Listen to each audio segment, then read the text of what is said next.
Shalom, selamat pagi Bapak Ibu yang terkasih dalam Tuhan. Kita dapat bertemu kembali di pagi yang indah ini dengan sukacita. Sebelum kita mendengar firman Tuhan pagi hari ini, terlebih dahulu kita tunduk kepala, kita berdoa. Tuhan Allah Bapa kami yang bersemayam dalam kerajaan sorga, puji syukur terima kasih atas berkat, perlindungan, penjagaan, penyertaan Tuhan di dalam hidup kami sepanjang malam istirahat kami. Tuhan peliharakan.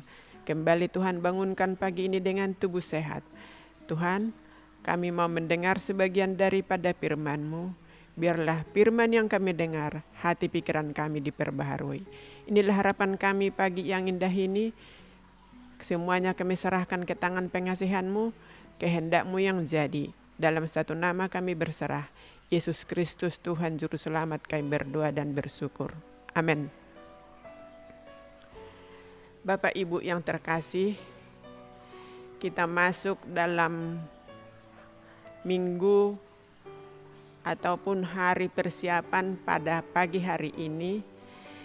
Kita mau mendengar sebagian daripada firman Tuhan, di mana kita ambil dari Yohanes 1 ayat 1 sampai 3 dengan judul Tuhan Pencipta.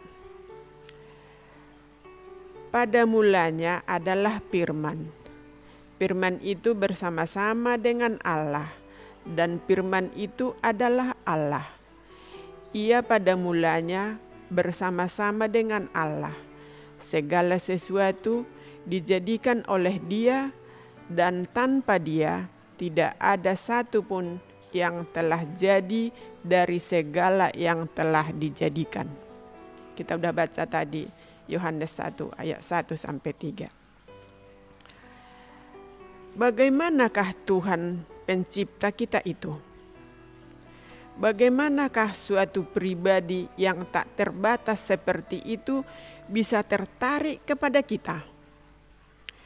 Suatu makhluk kecil yang hidup di sudut yang jauh dari alam semestanya.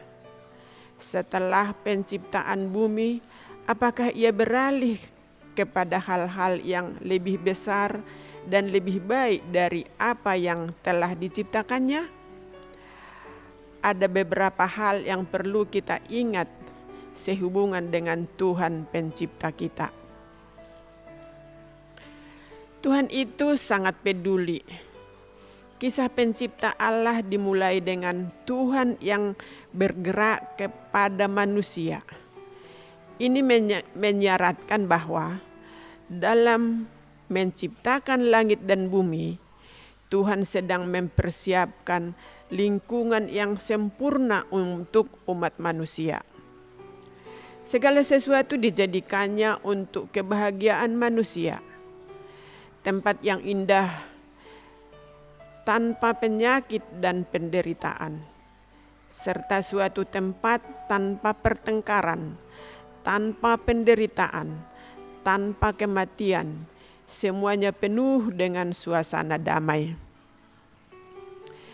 Pria dan wanita adalah mahakarya yang mulia. Kisah ini mengungkapkan Tuhan sebagai perencana, cermat, yang peduli kepada ciptaannya.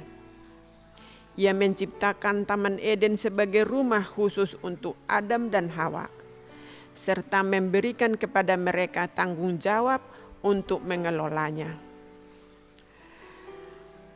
Tuhan menciptakan manusia sehingga mereka dapat memiliki hubungan dengannya.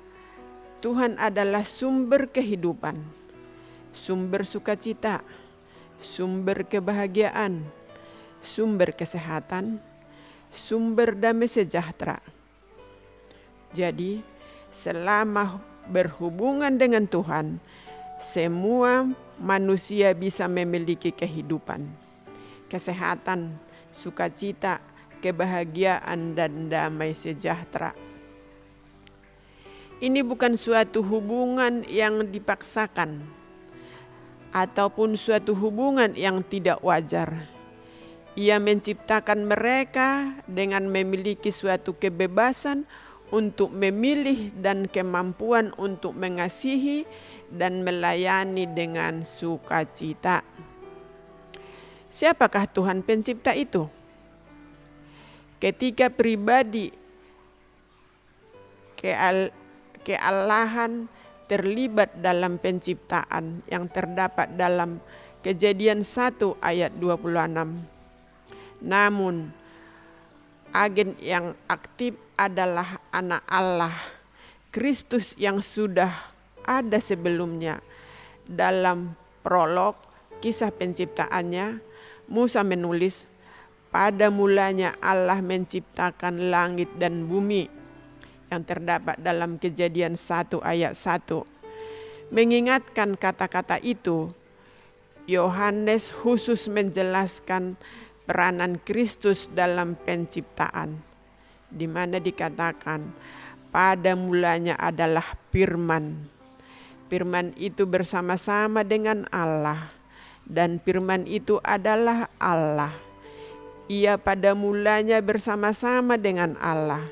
Segala sesuatu dijadikan oleh Dia, dan tanpa Dia tidak ada satupun yang telah jadi dari segala yang telah dijadikan.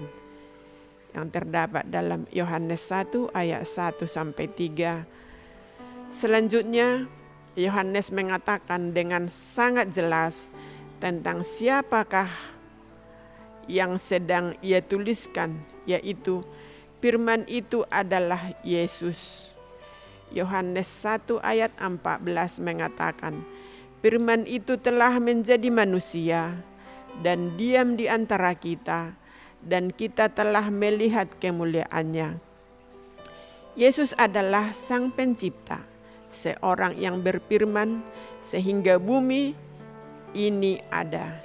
Lihat juga dalam Efesus 3 ayat 9, Ibrani 1 ayat yang kedua.